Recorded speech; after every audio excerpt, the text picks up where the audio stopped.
All right, now we head back to the repulsive political stunt from Beto Bozo O'Rourke, who interrupted a very important briefing about Uvalde and the shooting that took place, and he was then confronted by the city's mayor. Watch this.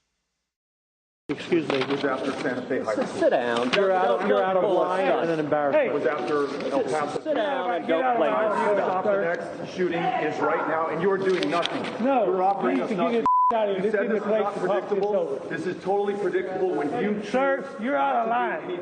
Sir, you are out of line. Sir, you are out of line. Please leave this auditorium. So you need to exit. Get out of You need here. to exit. Get out of here. Please. I can't believe you're a sick son of a that would come to a deal like this to make a political issue. This is not the place to do that.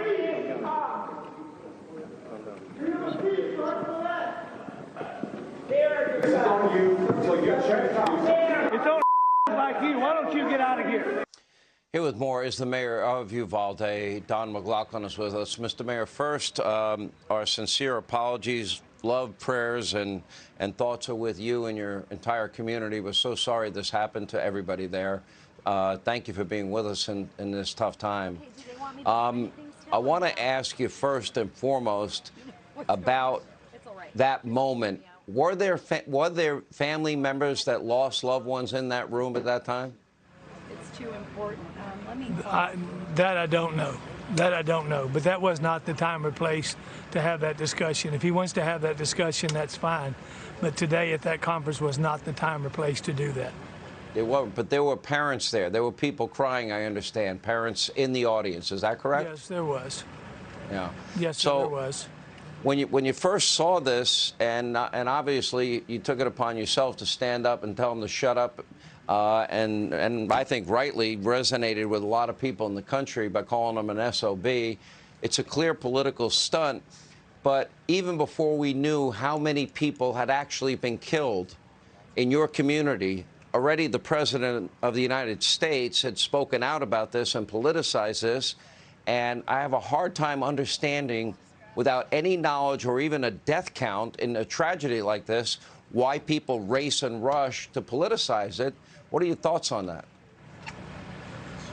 Well, first and foremost, our hearts are broken here in Uvalde. My heart's broken for these families that lost these children and won't come back.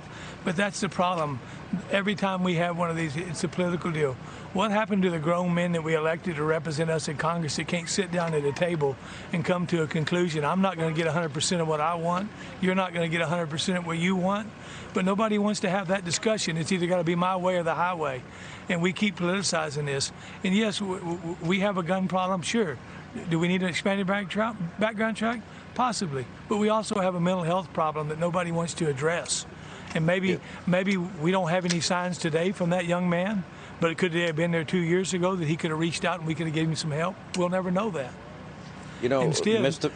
19 Mayor, families, 21 yes. families are suffering. Mr. Mayor, 4,598 kids have been shot and killed in the United States since 2019. The smallest percentage of them are school shootings. I'm a believer that God creates every human life, and every human life is precious, and we need to preserve and protect it. As far as school shootings specifically go, I think the time has now come where we must protect our kids the way we protect Hollywood stars and our elected officials that have armed security with them. Is that a possible answer, for example, in your community? Yeah, I mean, we formed a police department. The Uvalde Consolidated Independent School District formed a police department. You know, thank God there was one there, one there when he was. Well, thank that God. was the. But yes, we need to put armed security guards in our armed police officers in our schools. I think it should be mandatory, and I think our children deserve what our, for example, D.C. elected officials have. And by the way, we pay for it, and I think it's the right thing to do. I think we've got to protect our elected officials. But I also believe we got to protect our children also. And I also believe that we're not doing a good job. You know, here Uvalde is getting lectures from politicians, and the very same people that ignore the violence in Chicago and Baltimore and D.C. and L.A. and New York. I don't really think you need lectures from people that haven't cleaned up their own backyard. What do you think? No, I agree with you totally. I mean, I spent some time in Chicago. I spent 3 months there when I went through a cancer treatment, and every weekend it was 10 to 15 deaths. You can't buy a gun in Chicago. You can't buy bullets in Chicago. But yet, look at what happens there every weekend. It's a tragedy. We need to address these shootings. We need to address a lot of things. But the gun control they're talking, that's not going to stop these people from getting those guns. They're going to get them however they want. We need to come to a table, sit down, and come to something that's going to work for everybody.